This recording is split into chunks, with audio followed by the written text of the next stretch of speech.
um prazer estar novamente aqui com vocês. Essa nossa noite fria de São Paulo é para a gente tratar de um tema bastante interessante, que, num primeiro momento, pode não parecer tão propício para o corretor de imóveis, né? Mas tem muito a ver, e eu entendo que, se vocês tiverem um pouquinho de paciência e esperarem uma introdução, vocês vão entender que realmente é uma ferramenta que nós vamos poder usar com muita propriedade e com muito mais facilidade para resolver os nossos negócios e, de repente, salvarmos um cliente que deixou de ter interesse em investir no mercado imobiliário. A holding patrimonial, ela é uma forma organizacional de tratar as empresas. Então, uma empresa ela vai ser constituída da forma prevista no nosso Código Civil: limitada, SA, comandita por ações, comandita simples, individual, da forma que for escolhido. Mas a gestão e a administração é que é feita com um formato diferenciado, que é exatamente esse formato que nós chamamos de holding patrimonial. O que é holding? É uma palavra que vem do inglês, que significa controlar.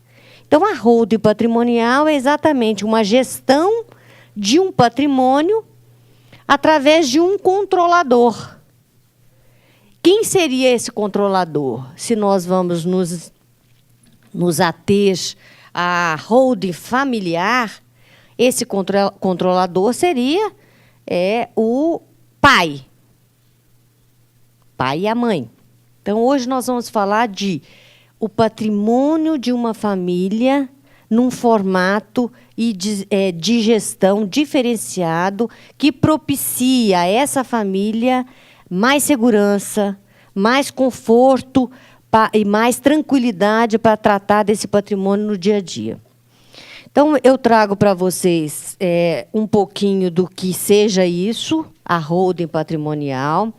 A base legal dessa holding patrimonial, ela vem de 1976, então não é nenhuma novidade, mas com a aplicação atual para tratar dos bens familiares é realmente uma coisa que está um pouco mais recente.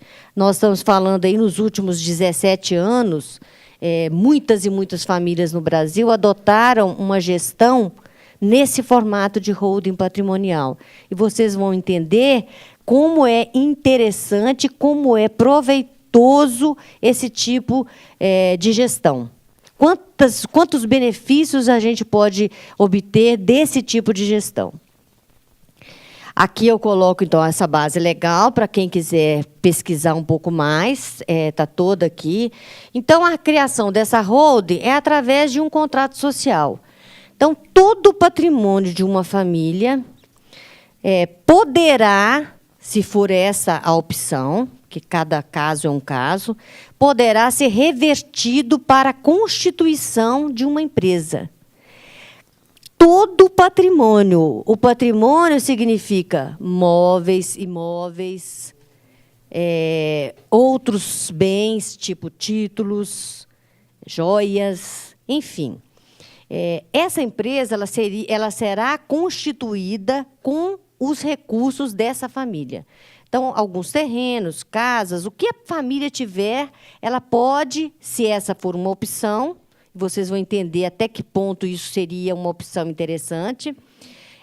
Sendo essa a opção, todo esse patrimônio será revertido para essa empresa. Quando esse patrimônio for revertido para essa empresa, ele chegará até esta empresa através de um formato também empresarial, que seria na forma de constituição do capital daquela sociedade, ou seja, integralizando o capital social através de cada imóvel, de cada bem, de cada patrimônio. Quando o empresário cria uma empresa a partir de um patrimônio integraliza o capital social daquela empresa a partir de um patrimônio, ele tem vários benefícios tributários que nós veremos também um pouquinho mais adiante.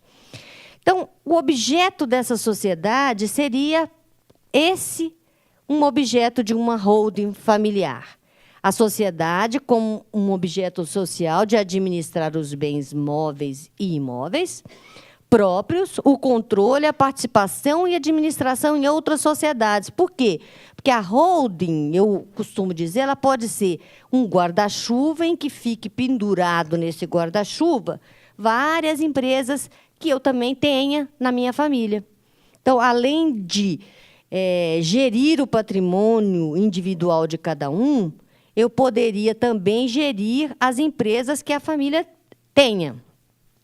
Tudo isso pode ficar nesse controle administrativo que nós chamamos de holding.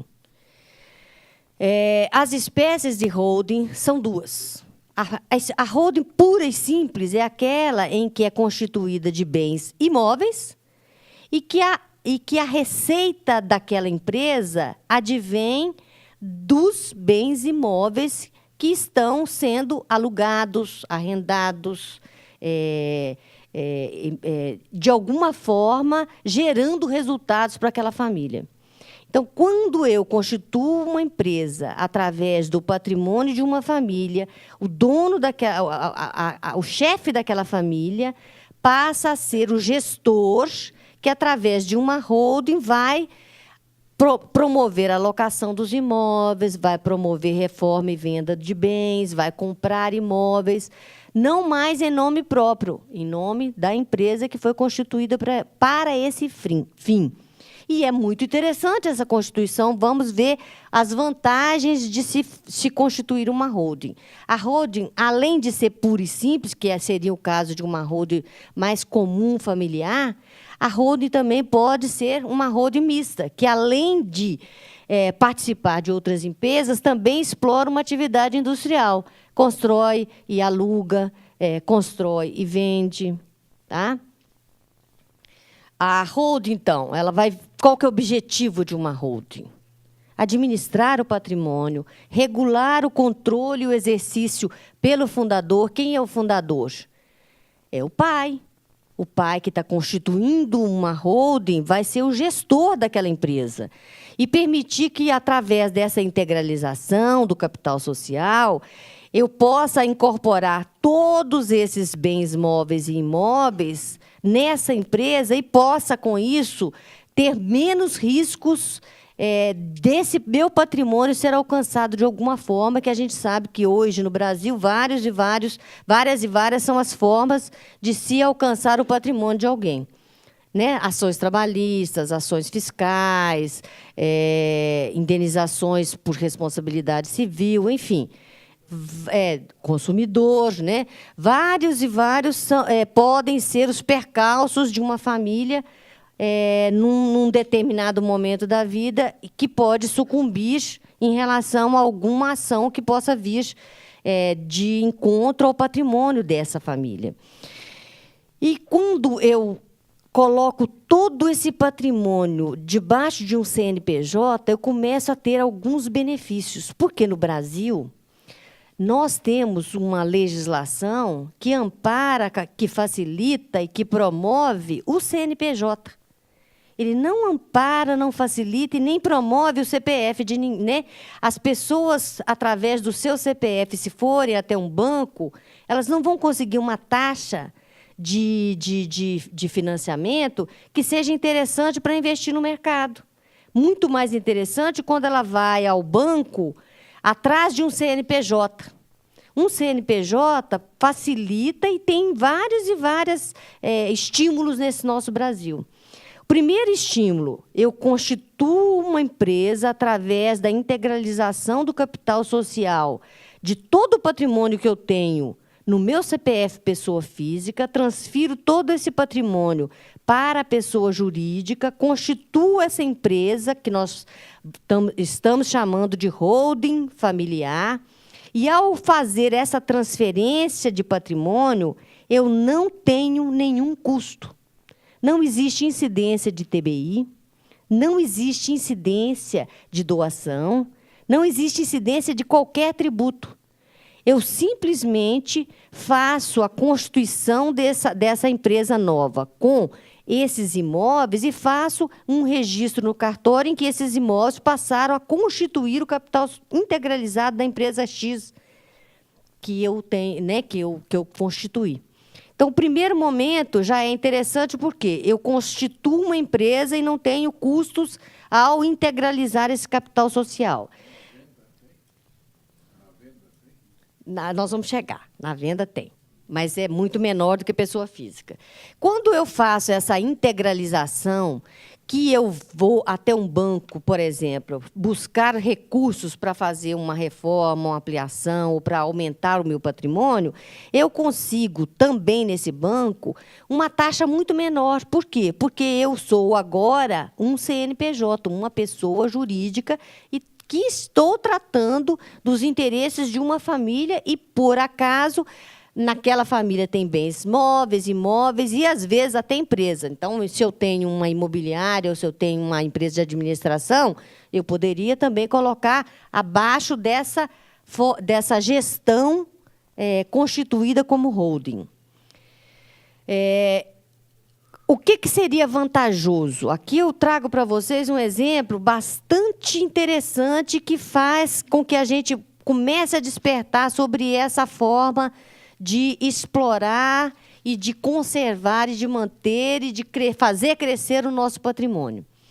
Quando eu sou uma pessoa física e eu tenho várias salas comerciais ou vários imóveis e alugo esses imóveis e começo a viver da renda dessa locação.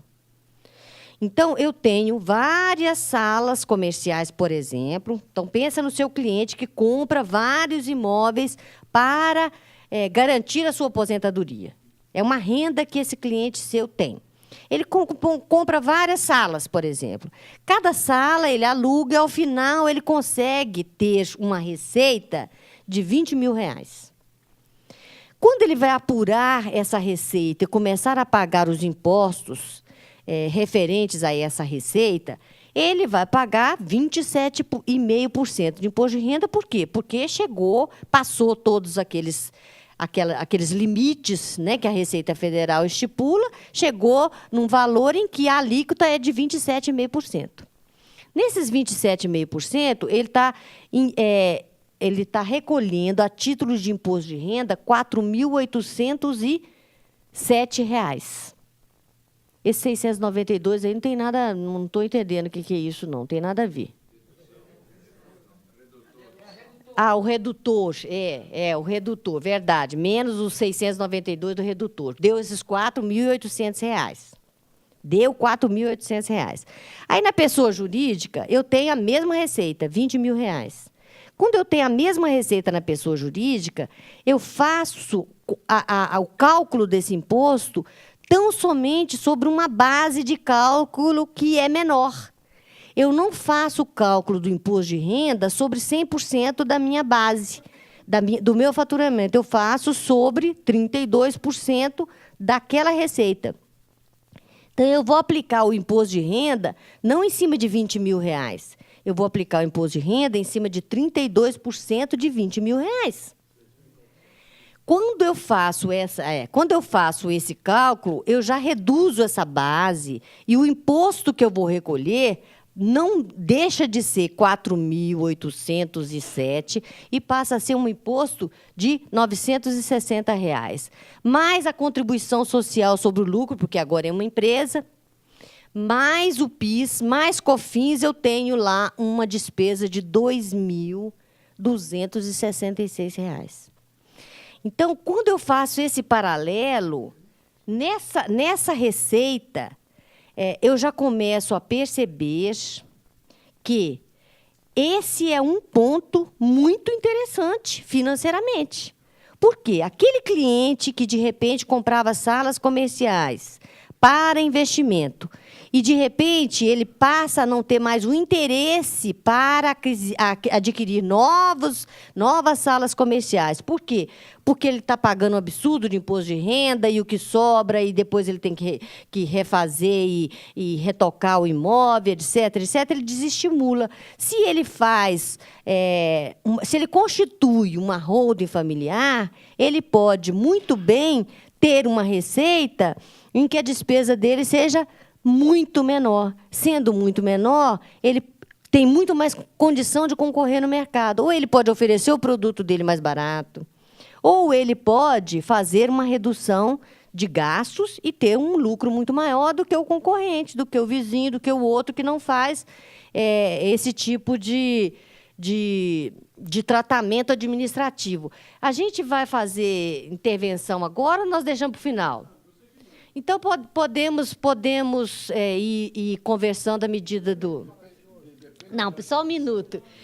Tem um colega lá atrás. O microfone, por favor. Nós estamos na TV e as pessoas de casa precisam escutar as dúvidas dos presentes. Eu sou corretor Leonel. Boa noite, Leonel. Boa noite. Uma curiosidade. O regime que você está colocando aí, lucro presumido, não é isso? Tem lucro presumido, tem o lucro real e o arbitrado. E o arbitrado. Eu tenho que fazer essa opção pelo lucro presumido, nesse caso? Na verdade, na literatura e na experiência de 17 anos com esse tipo de organização, nós já sabemos que o formato para uma administração de holding familiar, o melhor formato é o lucro presumido. Tá? Então, assim, eu estou trazendo para vocês uma receitinha de bolo já muito bem experimentada. O lucro presumido é a melhor forma de fazer essa gestão, sim. Quando eu estou falando de imóveis, de controle, de holding, de imóveis de uma família. Pois não. Boa noite, meu nome é Santos. Boa noite, Santos. Nesse exemplo que a senhora deu aí de receita de R$20 mil, a senhora poderia dizer qual, vamos dizer assim, o mínimo que valeria a pena abrir essa holding assim, de receita, no caso do aluguel ou no ganho sobre imóvel? Eu gostaria que vocês, ao final, fizessem as conclusões de vocês. Porque não é somente o fato desse resultado financeiro que nós vamos ter ao final do nosso encontro hoje. Várias e várias são as facilidades e os incentivos para que a gente faça esse tipo de administração. Eu entendo e eu sugiro que a conta tenha que ser feita exatamente nesse formato, trocando nesse exemplo tão somente o faturamento. E aí você vai saber exatamente a opção melhor que você teria num formato ou no outro formato. Eu acredito que qualquer valor acima de R$10 mil de faturamento já valeria a pena, porque um contador custa o quê? Custa um salário mínimo? Eu acho que já valeria a pena. Tá? Porque Mestra, Badaró, perguntando. Pois não, Badaró, boa noite. Boa noite. A senhora disse que não tem custo nenhum, mas na integralização teremos o custo da escritura, né? O custo só dos emolumentos de cartório, só. Mas e o registro de imóveis? Exatamente. Você não vai ter ITBI, não tem incidência de ITBI, só tem incidência da anotação do cartório. Então é o tabelião e mais o registro de imóveis. Os emolumentos cartorários, não é o registro de imóveis, porque você vai estar fazendo você está fazendo, na verdade, uma anotação. Uma anotação. Obrigado. Porque você não tem custos de impostos de forma alguma. Você vai integralizar sem custos nenhum. Custos tão somente das taxas de cartório. Taxa de cartório, nós sabemos quanto custa uma escritura. É o ITBI mais quanto? A diferença, além do ITBI, é exatamente o que a gente vai incorrer nesse registro.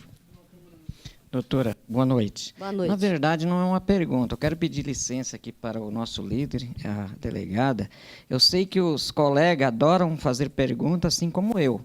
Eu não sei qual é o seu conteúdo, mas se a gente ficar nessas perguntas aí, não vamos chegar em lugar nenhum. Nós viu? temos 20 slides. Temos 20 slides. Vamos. Vocês é que mandam. Querem esgotar os slides, depois perguntam? Tá bom. Então, pois não. Então é a última pergunta. Depois a gente vai prosseguir.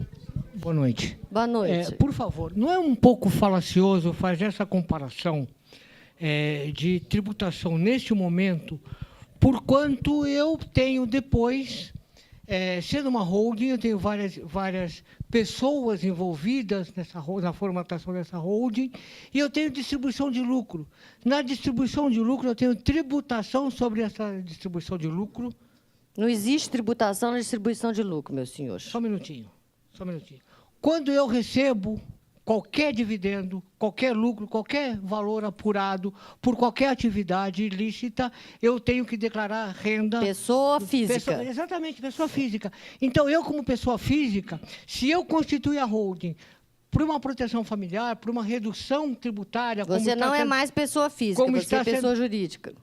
Se eu constituir uma holding, como está sendo sugerido, com um dos objetivos de redução tributária, eu não vou ter, na verdade, essa redução tributária em verdade. Por quê? Porque depois eu vou ser tributado como pessoa física. Não, senhores.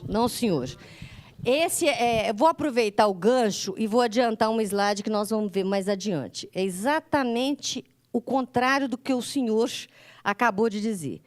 Quando eu constituo uma empresa nesse formato de pessoa jurídica limitada, lucro presumido, todo o meu faturamento ele é calculado, ele é apurado mensalmente ou trimestralmente, aquela empresa vai fazer o recolhimento de todos os tributos. Quando chega ao final do exercício, que é dezembro, quando eu faço toda a apuração anual, todo aquele recurso que superou todas as minhas despesas e que foi, na verdade, um recurso que foi o plus, que foi o lucro que sobrou, eu posso reverter todo esse valor para os sócios a título de distribuição de lucros, sem nenhum custo. Por quê? Porque todos os custos foram apurados mensalmente. O raciocínio dele aplica-se para a pessoa física. Pode ser que, como pessoa física, eu recolha mensalmente no Carnê-Leão o imposto de renda sobre uma locação. E quando eu chego no final do ano, se eu não tiver muitas despesas para bater no meu imposto de renda, pode ser que no final do ano eu ainda pague mais imposto de renda sobre aquele valor que eu tive de lucro daquele exercício. Então, para a pessoa física, realmente, no final do ano, pode ser que eu, não tendo como fazer o abatimento, eu seja novamente tributada. No caso de uma holding, não existe essa possibilidade, tá bom? Entenderam, gente? Tá, então, nessa comparação, eu quero reiterar, não existe nenhum formato melhor do que esse que eu estou trazendo e sugerindo para vocês, para um patrimônio que ofereça uma renda, por exemplo, de R$20 mil. Eu estou fazendo uma comprovação para vocês, tá? Caso esse faturamento aumente de R$20 mil, eu tenho que a Receita Federal me obriga a recolher mais 10% sobre o valor. Então, vamos supor que se fosse R$40 mil, eu ia ter que recolher fazer essa continha e colocar mais 10% sobre essa base de cálculo de 32. Então, eu ponho 32% sobre 40 mil e coloco mais 10%, porque passou de R$20 mil o faturamento mensal, tá? Que também, se vocês fizerem as contas, os 40 mil a 27,5% de imposto de renda Já não vai, já vai ser mais interessante, de novo, a holding patrimonial. Então, as vantagens são inúmeras. Nós já falamos algumas dessas vantagens. Uma das outras grandes vantagens, uma delas, que nós podíamos chamar bastante atenção, seria a sucessão. Todos nós sabemos das histórias de inventário. O inventário no Brasil, ele não se finaliza com um período menor do que 5 anos. Dificilmente nós vamos encontrar um exemplo de um inventário que tenha começado e encerrado em menos do que 5 anos. Um inventário, ele tem um custo que, se a gente começar a pensar grosseiramente, um inventário tem um custo de, em São Paulo, 4% de imposto de transmissão causa-mortes. Nós temos 1% do custo processual, porque eu tenho que entrar com uma ação, né, para fazer o inventário. 1% sobre o valor do patrimônio. 4% de imposto de transmissão causa-morte. Eu tenho que pagar os honorários, que vão variar de 10% a 20% dos honorários advocatícios. E mais custas de perícia, etc. E aguardar por 5 anos um encerramento de um processo de inventário. Ao passo que, se eu constituo uma holding, eu posso, através do meu contrato social, fazer uma previsão de toda a sucessão do meu patrimônio. Então, quando eu constituo uma holding e coloco dentro dessa empresa todo o patrimônio que eu tenho, eu também crio nesse contrato social, que vai ser a lei que vai gerir aquela empresa, e ela vai gerir de acordo com o interesse do pai e da mãe. Eu posso colocar, por isso a limitada é também a forma mais conveniente de se constituir uma holding familiar, porque na limitada o contrato social ele tem força de lei e tem muito mais liberdade de ser transcrito e de ser preparado. Então, no contrato social, eu já posso prever a sucessão do patrimônio através das cotas, porque o patrimônio foi todo revestido em número de cotas. Então, as cotas que pertencem ao pai, as cotas que pertencem à mãe e as cotas que pertencem aos filhos, que, se eu quiser, eu já posso colocar nesse contrato social como sócios minoritários, eu coloco 1% para cada filho, 2%, o que você quiser, a título de doação. Eu recolho, então, um imposto de 4% sobre esse valor que eu estou doando para o filho. O filho passa a ser sócio. Quando o filho passa a ser sócio, o pai e a mãe continuam sendo os majoritários naquela empresa, são os controladores naquela empresa. O pai e a mãe fazem, então, nesse contrato social, a previsão de como vai ser feita a sucessão, ou seja, na ausência do pai, o que se faz com as cotas do pai? Porque não é o pai, é o sócio majoritário. Na ausência dos sócios majoritários, na ausência de um, a cota pode ser revertida em favor do outro, né? Morre o marido, reverte as cotas em favor da esposa. Morre a esposa, reverte em favor do marido. E, na ausência dos dois, as cotas vão ser transferidas para cada sócio à razão de tantos por cento, e igualmente, tudo certo, tudo igual. E, nisso, quando morre um ou morrem os dois, o que eu tenho que fazer? Tão somente uma alteração no contrato social. Eu não tenho que fazer inventário. Por quê? Porque todo o patrimônio já está dentro daquela empresa. E a sucessão tem que estar prevista no contrato social. E ela já vai estar prevista no contrato social. Quando constitui, então, uma empresa familiar, uma holding familiar, o formato o sócio majoritário é o casal. Esse sócio majoritário vai ter a gestão completa do patrimônio E ali, naquele contrato social, eu vou possibilitar a cada um dos meus filhos a sucessão sem custos, que nós já vimos que os custos seriam, no mínimo de 15%. Há um custo muito menor, porque é um custo tão somente de registro no cartório de registro de pessoa jurídica. E eu faço isso com 60 dias. Então, é uma outra grande vantagem. Quando eu coloco os sócios, os filhos como sócios, eu já estou fazendo, na verdade, um adiantamento dessa legítima.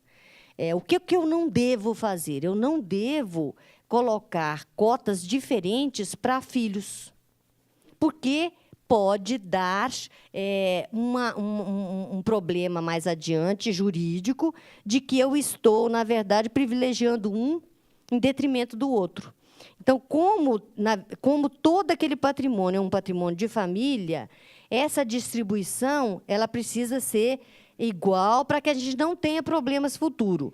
Agora, é muito interessante que, dependendo da família, dependendo do patrimônio que essa família tenha, além do contrato social, a gente faça também um acordo de acionistas, que passa a ser parte integrante desse contrato social. Quando eu faço um acordo de acionistas, naquele acordo de acionistas, eu já determino como que vai ser a gestão. A gestão vai ser exercida pelo pai e pelo fulano, que tem as cotas mais, que é majoritário, e por acaso é o pai, porque agora nós estamos falando de uma empresa. E nessa gestão eu determino, e vira lei entre as partes, como que ela vai ser administrada e, por acaso, qual dos filhos tem um perfil mais apropriado para dar continuidade ao patrimônio da família. Eu faço tudo isso em documento, ou seja, eu evito brigas futuras. Por quê? Porque isso tudo é feito em família e cada filho é sócio. Eles participam da constituição desse acordo. Então, esse acordo de acionistas é com a participação, é feita com a participação deles. Então, certamente, as dúvidas vão ser dirimidas lá na época em que esse acordo estiver sendo redigido. Além desse acordo, eu ainda posso constituir um outro documento, se a fortuna for maior, um outro documento que seria um código de ética entre os conselheiros. Não existe testamento, porque todos os imóveis foram revestidos para a integralização do capital social. Então, não existe testamento, porque, quando o pai morrer, não tem bens a serem distribuídos. Tem cotas sociais. Cotas sociais serão distribuídas de acordo com o contrato social. No caso de falecimento, então, liquida-se aquelas cotas e transfere-se, de acordo com o que estiver previsto no contrato social, tantas cotas para cada filho. Eu trago aqui para vocês uma decisão judicial de um caso exatamente que contempla a holding patrimonial, que fala o seguinte: um dos herdeiros, um dos sócios, se revoltou porque, aliás, nesse caso não tem nada disso. Esse caso a Receita Federal questionou, quando foi feita a distribuição das cotas para os sócios, a Receita Federal questionou o valor que aquelas cotas estavam sendo distribuídas para cada sócio, que, na verdade, era um filho. E aí eles entraram, a Receita Federal entrou na Justiça, questionando exatamente a base de cálculo. Por quê? Porque o imposto sobre a base de cálculo seria muito maior se eu considerasse um valor atualizado do imóvel, por exemplo.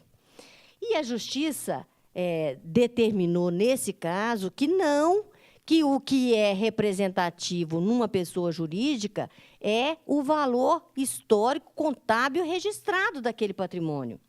Então, se aquele patrimônio estava sendo distribuído entre os sócios pelo falecimento de um dos sócios, ele deveria, sim, ser distribuído à razão documentada na contabilidade. Então, é mais uma segurança que a gente tenha, que a gente tem, passa a ter e sempre terá. Por quê? Porque isso é tranquilamente concebido na justiça e na doutrina. Se eu tenho uma contabilidade, se eu tenho uma empresa, o valor daquele patrimônio daquela empresa tem que ser o valor que está registrado na contabilidade. Eu não posso, por uma situação dessa de falecimento, por exemplo, ter um valor atualizado. Por quê? Porque eu não posso atualizar esse meu valor pelo meu interesse. Né? Então, quando eu atualizo por quê? Porque eu fiz melhoria no imóvel, ou porque eu construí em cima de um terreno, então eu vou registrar o que estou fazendo de melhoria naquele imóvel, e aí sim eu consigo elevar o valor daquele patrimônio. Mas eu tenho que ter um histórico. Eu não tenho patrimônio reavaliado, eu tenho melhorias feitas nesse patrimônio. Aqui, no estado de São Paulo, tem essa tabelinha para vocês entenderem, quando eu passo o patrimônio para um filho, a título de doação, para que ele venha a fazer parte dessa sociedade, eu tenho esses índices aqui, ó, de recolhimento de imposto de transmissão causa-mortes. Tá? Então, ele varia de acordo com o valor desse patrimônio. É uma tabelinha que vai se aplicar. Então, de 3 mil a 61 mil FIIs, 4% a 8%, dependendo do grau de parentesco, ela vai até aumentando. Não dá para morrer, não. Eu tenho uma pergunta sobre isso, posso fazer? Vamos deixar para o final, por favor? Ó, a declaração de isento. Eu trago para vocês também um modelinho dessa declaração de isento, caso o que for transferido para o filho seja de valor inferior àquelas UFIR que eu já passei ali atrás para vocês. A isenção. Fica isento, então, do pagamento o imóvel, o bem que eu transmita, que tenha um valor de 2.500 UFESPs. Em 2013, a UFESP é de 19,37. A comprovação do recolhimento é necessária, por quê? Porque a Receita pode questionar que aquele imóvel está sendo transferido à revelia dos recolhimentos tributários, então é bom que todo o imóvel que tenha um valor superior a esses 2.500, seja feita lá o recolhimento, guarde esse valor e contabilize esse gasto, porque pode trazer problemas se isso não tiver declaradamente registrado na sua contabilidade. A transferência, então, dos bens ocorre através de conferência. Eu transfiro o bem para a empresa, integralizo o capital social dentro dessa empresa, e aí, sim, eu constituo uma holding sem custos. Os custos são somente de emolumentos de cartório. É um custo só daquele registro. Não há incidência do imposto de renda sobre o ganho de capital. Se os bens saírem do meu imposto de renda pessoa física para o meu imposto de renda pessoa jurídica pelo mesmo valor. Se eu tiro o patrimônio, se eu tenho uma casa que custa 100 e eu levo para a pessoa jurídica, atualizando, por exemplo, o valor dela para o valor de mercado, eu vou pagar 15% sobre o lucro imobiliário. Tá?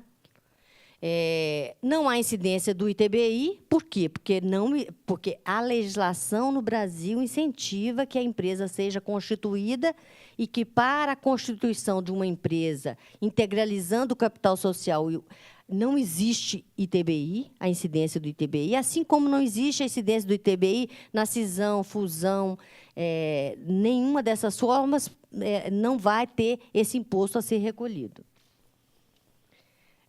As regras de administração, então, nós já falamos, elas deverão estar previstas no contrato social, deverão estar detalhadamente previstas no contrato social, dependendo da fortuna ou dependendo do valor que aquele patrimônio familiar represente. É muito conveniente que seja feito o acordo de acionistas e até mesmo um código de ética para os conselheiros. Quem serão os conselheiros? Os mais velhos, os mais técnicos, né, os que tenham mais capacidade dentro da família para ajudar a manter o patrimônio daquela família. O usufruto tem que estar previsto lá no contrato social para que o pai e a mãe continuem, durante a vida, a receber todos os frutos daquele patrimônio. A partir do momento que um deles morre, pode reverter aquele fruto para o outro sobrevivente, ou já pode fazer a transferência dos frutos para os herdeiros. Isso tem que estar previsto no contrato social, tá? Essa é chamada cláusula de reversão, quando eu faço a transferência, quando um morre, todo aquele fruto daquelas cotas passam para o marido, por exemplo, né? A mulher morreu ou vice-versa. Eu posso ter nesse contrato social também a administração de a possibilidade, a previsão da administração de um administrador profissional, que também seria muito interessante, dependendo do tamanho dessa holding. Vamos fazer uma interrupção aqui para responder uma pergunta dos nossos internautas. Pois não. A Rita de Cássia Muniz, lá de Bertioga. Ela diz o seguinte: na distribuição de lucros anuais, a pessoa física que recebe essa distribuição não terá que pagar imposto de renda sobre essa receita? A pessoa física que recebe essa receita, ela vai receber essa receita como sócio de uma empresa. A título de sócio daquela empresa, ela já está recebendo esse valor isento de tributação. E, se vocês prestarem atenção, quando vocês vão fazer o imposto de renda de vocês têm um campo no imposto de renda que é exatamente para registrar os lucros e dividendos que vocês receberam das empresas que vocês, porventura, tenham. Se vocês têm lucros e dividendos naquele espaço registrado no seu imposto de renda, ele não vai gerar mais imposto de renda, porque aquele valor ele já está naquela planilha da Receita Federal, ele já não é nem computado para efeitos de imposto de renda, porque ele já vem com o imposto de renda recolhido, que foi recolhido trimestralmente ou mensalmente. Eu espero ter atendido a Rita de Bertioga e outros que tenham tido a mesma dúvida. Aqui eu trago um comparativo para vocês que eu acho bastante ilustrativo. Quando eu faço, então, a constituição de uma holding, eu tenho o tributo que eu constituo uma holding quando eu faço a doação de parte daquele patrimônio para os meus filhos, eu vou recolher 4% de imposto sobre a parte que eu estou já doando para os filhos, para eles serem os meus sócios naquela empresa. Então, quando eu faço a distribuição, eu tenho um patrimônio que custa R$1 milhão. Esse patrimônio que custa R$1 milhão, eu faço com que esse patrimônio fique 800 mil, 400 para o pai, 400 para a mãe e 100 mil para um filho e 100 mil para um outro filho. Eu tenho 2 filhos, por exemplo. Esses 100 mil que eu estou doando para esse filho e os 100 mil que eu estou doando para o outro filho, eu tenho que recolher 4% de imposto, porque eu estou doando para que ele seja um dos sócios e que ele seja portador de uma quantidade de cotas daquela empresa. Quando eu faço o inventário, eu faço exatamente a mesma coisa, só que eu não faço sobre 10%, eu faço sobre 100%. O prazo, nós já falamos, eu consigo fazer a alteração de um contrato social porque fulano morreu, né, ou ciclano morreu, e eu consigo fazer isso com 60 dias. Ao passo que, se eu fizer um inventário, eu não vou ficar livre de um processo com menos de 5 anos. Quando eu faço a tributação dos rendimentos, se eu sou uma holding patrimonial, eu vou recolher, no máximo, 12% de imposto quando eu somar PIS, COFINS, imposto de renda, isso tudo vai chegar a um percentual de 12%. Quando eu faço a mesma tributação como pessoa física, eu recolho 27,5% de imposto. A tributação dos bens. Quando eu vendo um patrimônio de uma holding, eu vou recolher 6% a título de imposto sobre aquela venda daquele imóvel. Quando eu vendo um imóvel de pessoa física, eu vou recolher 15% sobre tudo que valorizou daquele período. Então, tem uma diferença muito grande. E tem um cuidado especial. Isso deve ser um cuidado. Por quê? Porque, quando eu constituo uma holding, a esposa precisa dar a outorga uxória para que aquele imóvel passe a constituir o patrimônio de uma holding. Por quê? Porque, na verdade, o imóvel está saindo do patrimônio do casal para o patrimônio de um CNPJ de uma empresa. Então, para que isso seja feito, é preciso que tenha a outorga marital ou outorga uxória, que é da mulher. A partir do momento que esse imóvel é transferido para essa holding, o administrador ou a administradora passa a ser o gestor daquele patrimônio todo. E aí o imóvel pode ser vendido com a assinatura desse gestor e não necessariamente com a assinatura dos dois mais. Então, a mulher não precisa mais de assinar, ou o marido, na venda de um imóvel. Então, dependendo da família, dependendo de como é feita e constituída a holding, às vezes, mais seguro que se faça no contrato social, que se crie uma cláusula em que exija a assinatura de dois dos sócios majoritários, ou seja, a assinatura continua sendo do marido e da esposa.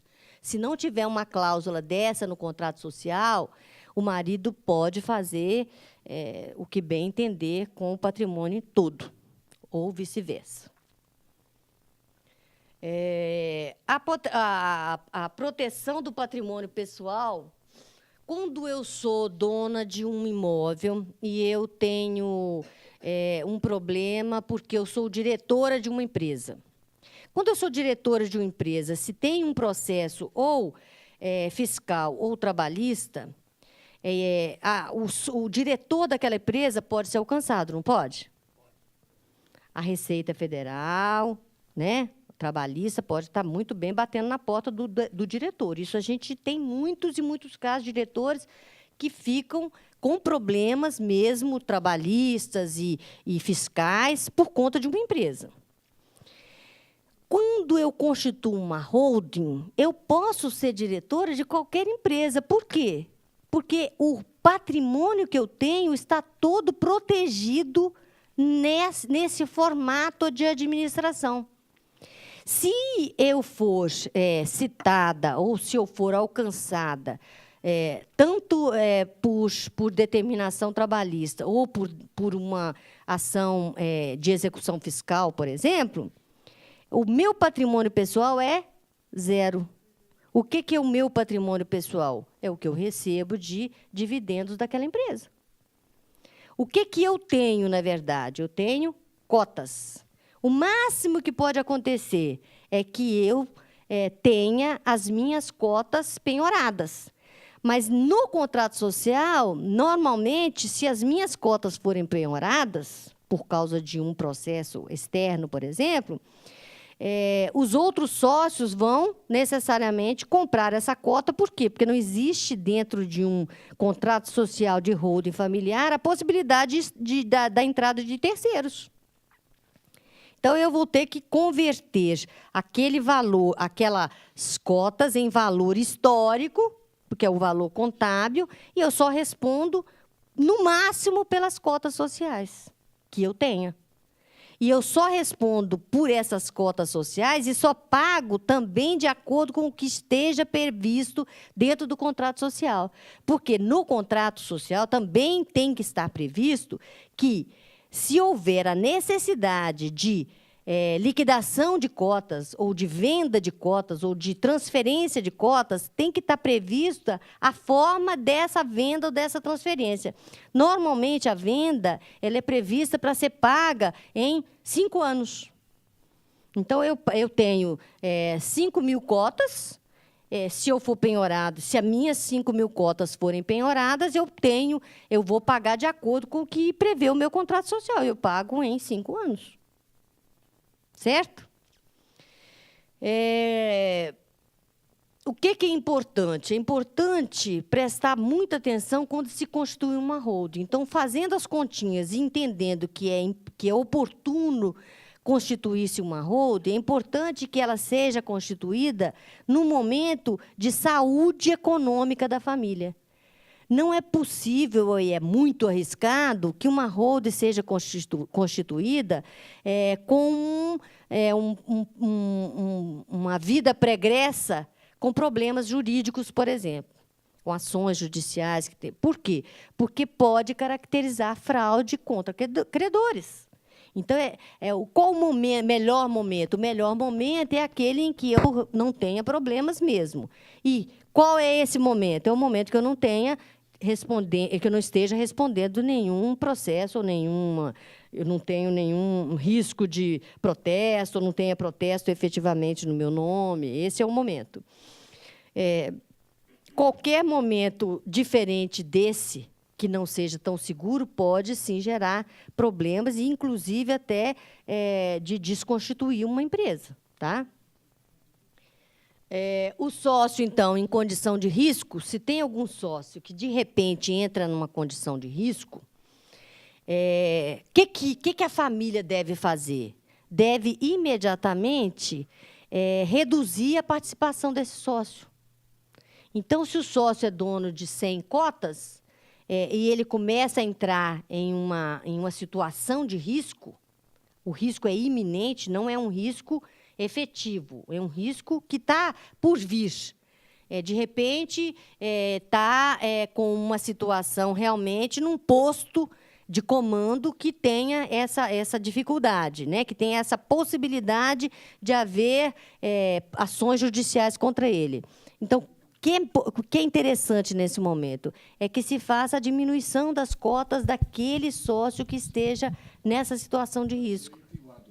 Então, diminui a cota, passa para os filhos dele, por exemplo, ou passa para os irmãos, e depois reconduz de novo, reverte novamente a cota num momento oportuno a posteriori. Se você fizer isso... Hoje eu fui convidada para ser diretora da Petrobras. Eu já vou imediatamente fazer uma alteração no meu contrato social, porque eu estou entrando numa situação de risco, mas eu ainda não fiz nada de errado, eu estou chegando, acabei de botar o pé ali dentro. Então, eu não fiz ainda nada, mas eu estou preservando o patrimônio da minha família. Tá? Eu ainda não fiz nada, mas eu estou entrando numa situação de risco. É interessante que se faça. Então, você já faz a alteração? Faz a alteração, depois reverte-se. Isso pode ser feito... Isso não é fraude, isso não é ilícito. Isso é perfeitamente jurídico e legal. Doutora Maria de Fátima, temos outra pergunta aqui, do Sandro, Chapadão do Sul, Mato Grosso do Sul. Ele diz, para usufruir da isenção do ITBI, como deverá ser demonstrado para a Prefeitura se a holding ainda não está constituída? Se a holding não tiver constituída, o patrimônio ainda é da pessoa física. Para que o patrimônio seja convertido numa empresa, ele precisa integralizar o capital daquela empresa. Então, eu constituo uma empresa através de um contrato social. Não é assim que a gente faz uma empresa? Quando eu faço um contrato social, eu coloco dinheiro ou eu coloco bens. Para uma holding patrimonial, eu coloco todos os bens, os carros, né, as ações, as joias, tudo que for mensurável, que, economicamente, eu posso colocar nessa holding. E eu coloco exatamente no momento em que eu estou constituindo e fazendo o contrato social. Quando eu faço o contrato social, a prefeitura, diante daquele documento, não pode me cobrar ITBI. Por quê? Porque a lei federal diz que não existe incidência de ITBI para a constituição de empresa, para cisão, para fusão. Certo? Espero ter respondido. As dívidas particulares dos sócios, então, nós estamos vendo que não pode alcançar a empresa, no máximo vai alcançar o fruto e dividendo que o sócio tenha recebido, né? Nós já vimos.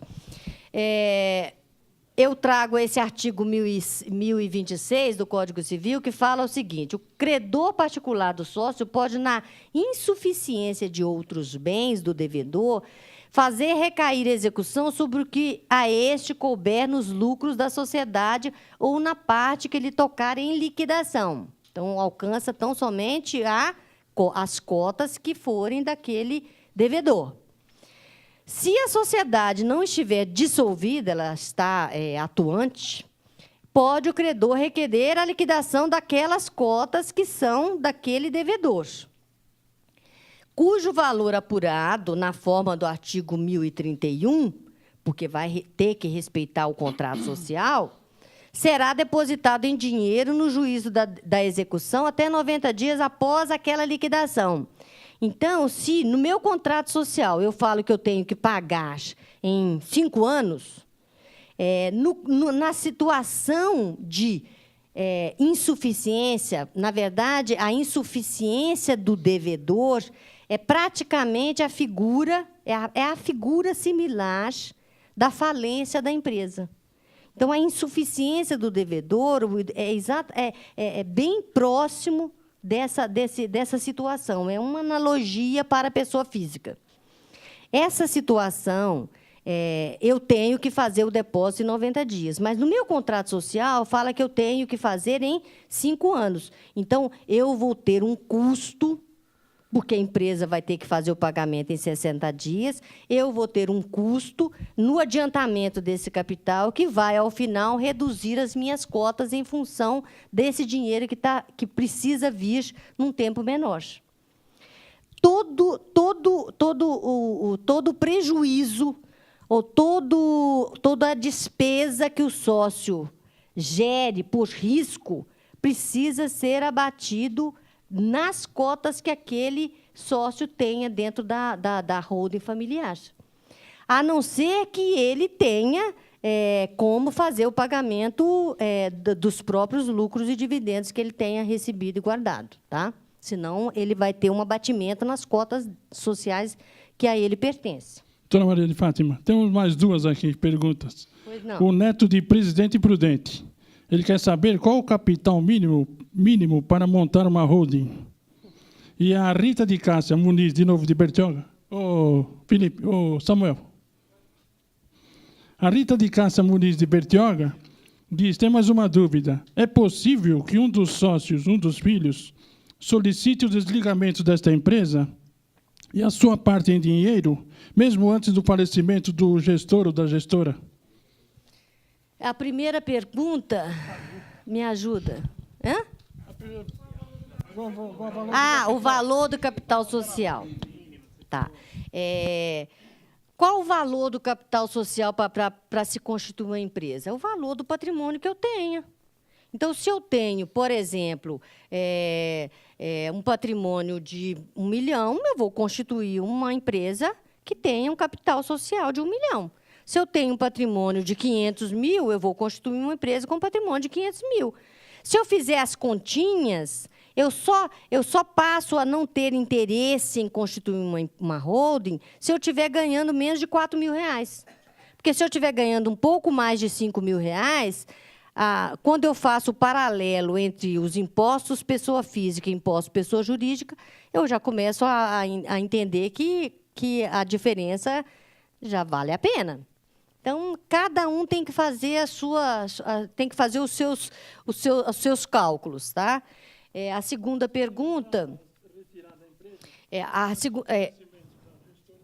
Tá. Uma sociedade composta pelo pai, mãe e filhos, ela é uma sociedade como outra qualquer. O que tem de diferente? Tem de diferente é que aquela sociedade ela é composta por uma família. Mas como eu entro numa sociedade, como eu saio de uma sociedade, normalmente é a mesma coisa numa holding patrimonial. Eu entro numa sociedade para que essa sociedade tenha uma duração indeterminada. Se eu quiser sair dessa sociedade, eu simplesmente coloco as minhas cotas à venda para os sócios remanescentes. Quando a peculiaridade de uma holding familiar é exatamente não permitir a entrada de sócios estranhos à família. Então, isso precisa também estar previsto no contrato social, que é uma das peças mais importantes na constituição de uma holding patrimonial. Então, quando eu constituo essa empresa, eu preciso prever exatamente como essa empresa vai ser gerida e preciso prever como essa empresa vai ser extinta também. Então, no caso da decisão de um dos filhos se retirar da sociedade, precisa ter no contrato social estabelecida a forma que isso pode acontecer, deva acontecer. E nessa previsão, o que normalmente é feito? Normalmente é oferecido aos sócios, aos outros sócios, a possibilidade de aquisição dessas cotas. E é feita de uma forma que proíba qualquer sócio de ter cotas maiores do que o pai e do que a mãe. Por quê? Porque a finalidade é que o pai e a mãe continuem gerindo os bens daquela família até o falecimento. Por quê? Porque esse é o formato que aquela família escolheu para que aquele patrimônio fosse preservado para os seus sucessores. Para que ele seja preservado, o patriarca precisa estar à frente daquele negócio.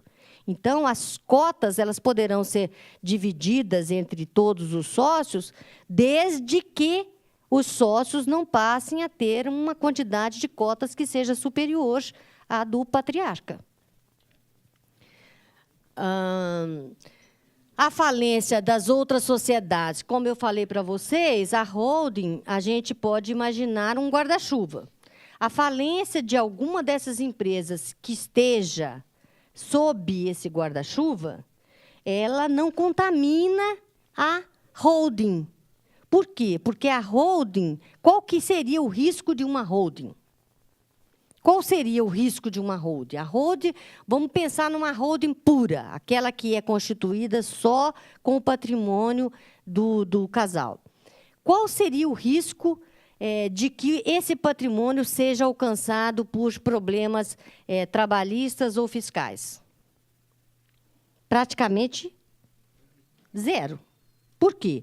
Porque se a empresa é exatamente para preservar o patrimônio da família, os impostos serão recolhidos, então não vou ter problema de execução fiscal. Os tributos e as taxas vão ser pagas oportunamente, e eu não tenho despesas de pessoal, porque o máximo, dependendo da fortuna, eu posso ter um administrador, uma secretária e um motoboy, e um boy. Ou seja, eu tenho 3 empregados, então o risco de uma holding pura é praticamente zero.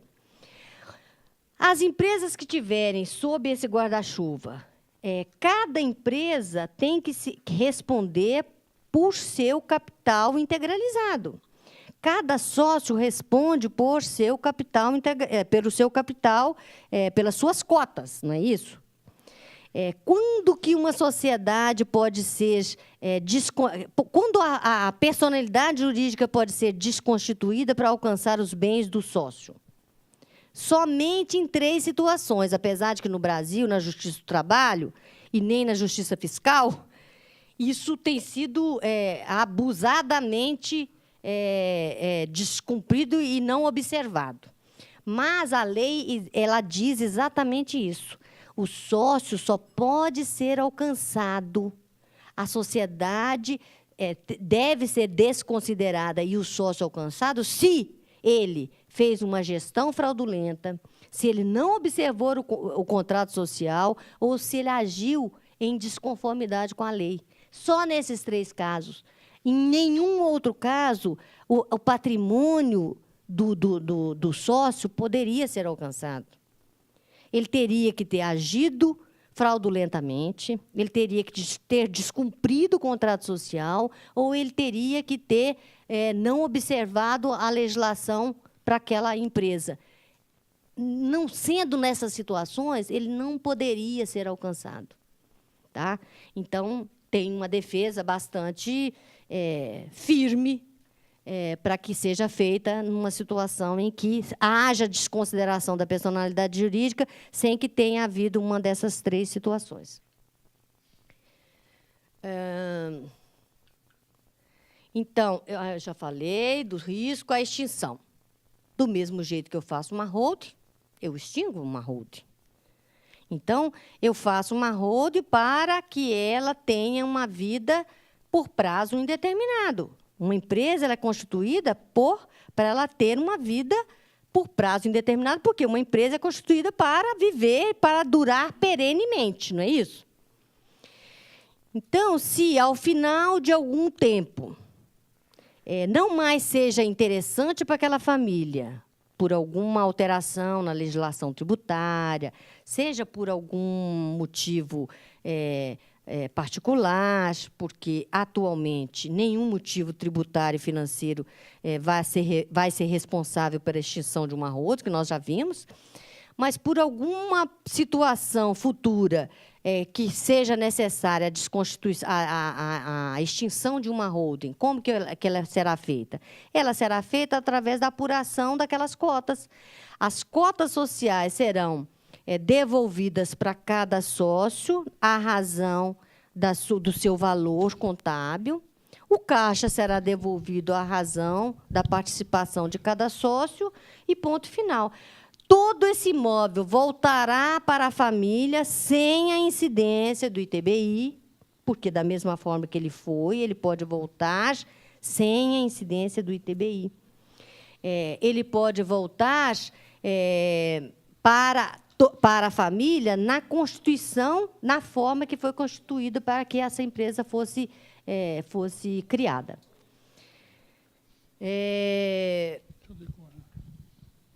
Bom, as vantagens de se fazer uma holding.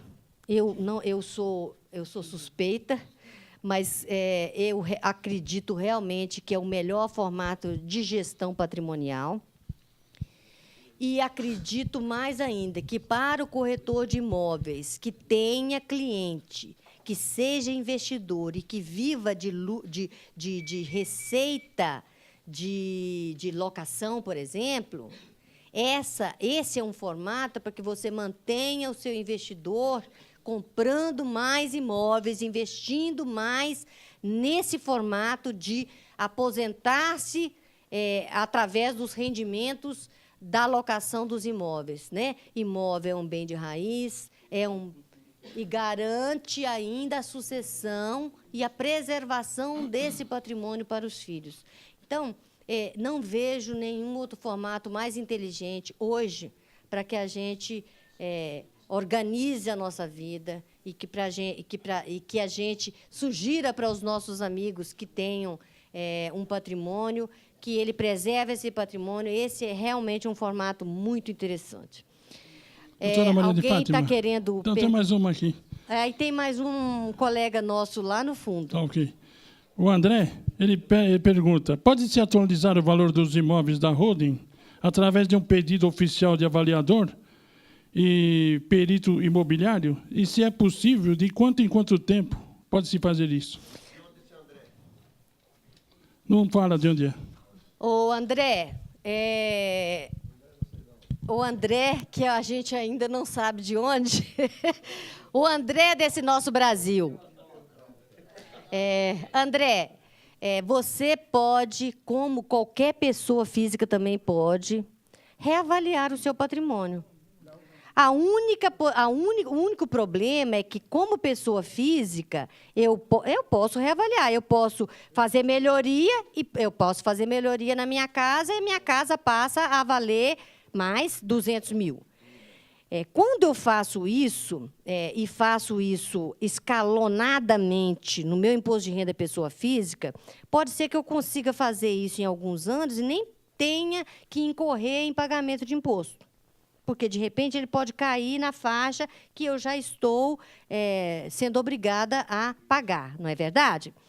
Quando eu sou pessoa jurídica, eu posso fazer essas melhorias, sim, e posso fazer todas elas a qualquer momento que eu queira, da mesma forma, ou fazendo uma reavaliação, ou realmente fazendo as melhorias nesses imóveis. E eu vou pagar 6% de imposto, que nós vimos naquela tabelinha. Como pessoa física, eu pagaria 15% sobre apuração de lucro. Como pessoa jurídica, eu vou pagar 6%, a qualquer momento. Doutor Leonel, vou fazer uma pergunta. Pois não, corretor. Achei interessante essa constituição da empresa. Acho que todos os corretores vão acabar fazendo, né? Porque nós temos uma atividade de risco, né? Segundo o Gilberto Iog, é uma atividade de muito risco. Muito risco. Bom, mas eu fiquei com o médico, né, o advogado. Eu fiquei com uma dúvida, porque num dos seus slides, eu estou com duas questões. Num dos seus slides está lá comunhão parcial de bens, marido e mulher. Me chamou a atenção se isso era comunhão universal. Porque não, porque quem tem pouco cabelo que nem eu, casava universal. Né? Aí eu falei, será que muito interessante a sua pergunta. Nesse espaço de tempo, a gente não vai conseguir, de forma alguma, esgotar a matéria mesmo, né? Impossível. A questão regime de casamento. Do regime de casamento. Se o casal é casado através da comunhão universal de bens, toda a constituição do patrimônio, ele precisa ter autorização da mulher, não é? Porque, na verdade, 50% é dela, desde o que está vindo lá da família até o que ela ajudou a constituir. Se for uma comunhão parcial de bens, ele pode muito bem constituir a holding só com o patrimônio da constituição que ele conseguiu fazer depois do casamento. Ele pode deixar de lado o patrimônio que ele está recebendo, por exemplo, da família dele, se a comunhão é parcial. Agora, o regime de comunhão, ele pode criar algum obstáculo? Não, porque eu posso também, como dona de um patrimônio que está vindo e que, na verdade, não participaria a minha esposa, ou meu marido, porque é um regime de comunhão parcial, eu posso muito bem criar uma cláusula no contrato social e também colocar esse imóvel nessa holding, que é exclusivamente cota a mais para mim. Mas, na sucessão, ela vai ser dividida da forma que está prevista no contrato. Então, o regime de casamento ele vai mudar como esse imóvel está chegando dentro da holding. Então, se ele está chegando num regime de comunhão parcial, 100% é dos dois. Se ele está chegando num regime de comunhão universal, só o que foi constituído pelo casal é dos dois, e o que está vindo da família dela e da família dele vai representar cotas a mais para ele ou para ela, dependendo da quantidade que esse imóvel represente naquele contexto da empresa toda. Eu posso também nem constituir esse patrimônio, eu posso não integralizar esse patrimônio nessa holding, eu posso manter esse patrimônio só para mim, se for do meu interesse. Okay. Bom, então é outra questão. Eu achei interessante o seguinte, eu tenho um filho. Eu posso ficar nesse canto aqui? Né? Eu tenho um filho. Eu quero constituir essa empresa. E aí você falou que todo mundo tem que assinar algum termo e tal. E me ficou uma dúvida. Se eu vou dar uma cota mínima para o meu filho, por exemplo, e ele vem me questionar o seguinte, mas pelo direito de herança eu tenho um valor, uma importância lá, que é menor do que essa na minha participação na empresa. Eu sou obrigado a ter a anuência dele nesse contrato? Primeira Isso coisa. me ficou uma dúvida. Primeira coisa, nós não estamos fazendo uma antecipação de legítima, nós estamos constituindo uma empresa. Então, se eu estou constituindo uma empresa, a forma mais segura que eu tenho é de fazer a divisão de cotas igualmente para os filhos. Por quê? Quando eu faço igualmente para cada um, mantendo o controle para o pai e para a mãe, eu já faço, a título de doação, aquele valor que corresponde a cada quantidade de cotas que eu estou estabelecendo para cada filho. Então, não tem que se questionar que está sendo menor ou maior do que o que vem pela herança. Por quê? Porque os outros percentuais vão estar previstos no contrato social, que também vão para os filhos. Na ausência do pai e da mãe, eles também vão para os filhos. Dessa forma, do jeito que tiver previsto no contrato social. Ninguém tem prejuízo, gente. Não, é só uma argumentação, porque na minha cabeça veio assim. Ninguém tem prejuízo. Eu vou constituir, dou 1% para o meu filho. Uma minoria. Dá 1%, paga imposto de 1%. Se eu fosse esperar a morte do pai, eu receberia 33. 12, 25, né? Não tem problema, porque o restante não são cotas. E o restante não está previsto no contrato social, que se o patriarca falecer, vai passar assim. Ninguém tem prejuízo.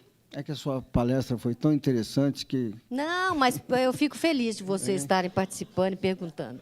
Obrigado. Obrigada.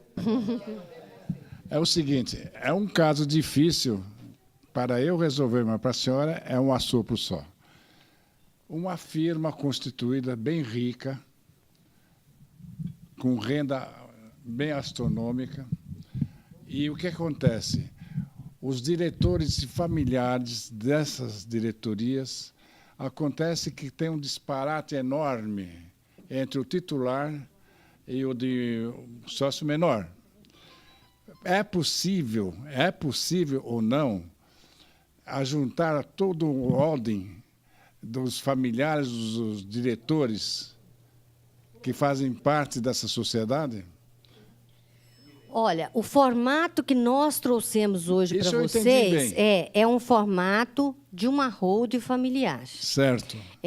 Na verdade, é um formato para... é um formato para segurança patrimonial da família, proteção patrimonial da família, garantia de sucessão sem transtorno, garantia de transferência de patrimônio sem briga, porque está tudo preto no branco, essa não é verdade? É negativa. Agora, a holding ela pode ser feita por qualquer tipo de negócio, qualquer tipo de empresa, com qualquer tipo de pessoa que seja do meu interesse.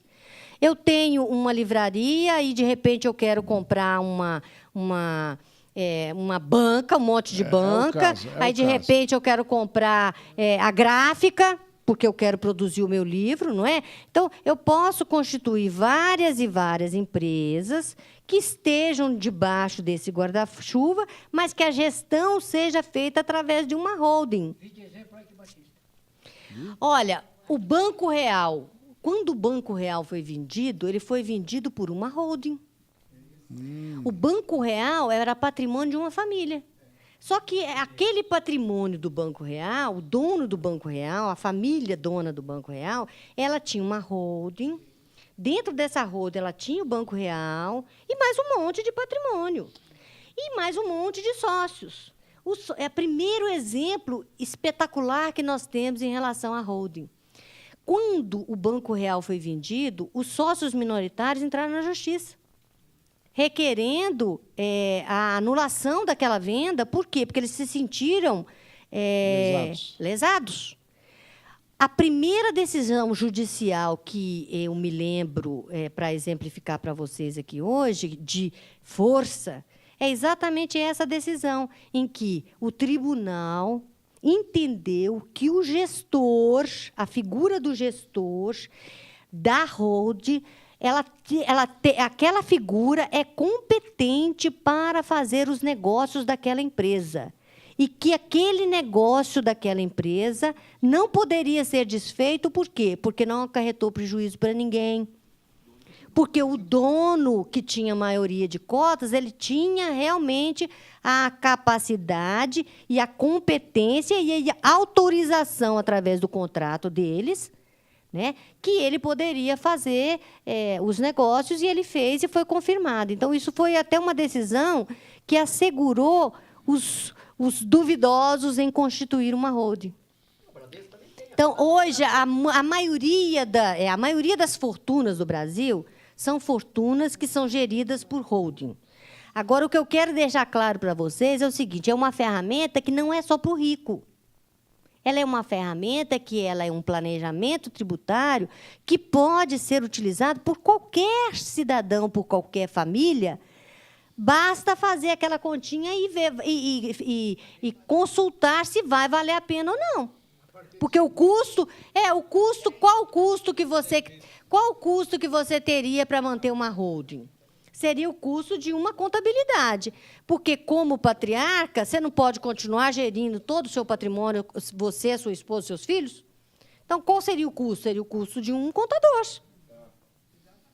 Então, tem que calcular. Para finalizar, eu entendi uma parte assim, que seria calculado uma cota parte, o valor de um X, que vale. Então, você tem 10 milhões, você recebe 10 mil unidades desse. Sim. Não é? Para fazer Mas a holding. a minha preocupação é o seguinte: você que é minoritário e que você tem umas 4, 5, 6 casinhas, não é, que você é diretora também, e queira vender esse bem imóvel, o titular vai ter que dar a anuência da venda desse bem imóvel quando é seu particular, mas está dentro do holding, entendeu? Mas deixa eu te falar, se você fizer a constituição de uma sociedade em que você entre com o seu patrimônio nessa sociedade, que não é uma sociedade familiar, é uma sociedade de amigos. Mista, e aí você entrou com o seu patrimônio, e o seu patrimônio é menor, então você é o sócio minoritário. Isso. É um formato que não é interessante. Então, tá, obrigado. Qual é a vantagem que o senhor teria para essa? Não, nenhuma. A tributação é melhor que o senhor faça as continhas do senhor e faça a sua holding com a sua família. Obrigado. Muito obrigado. Uma salva de palmas para você. Obrigada.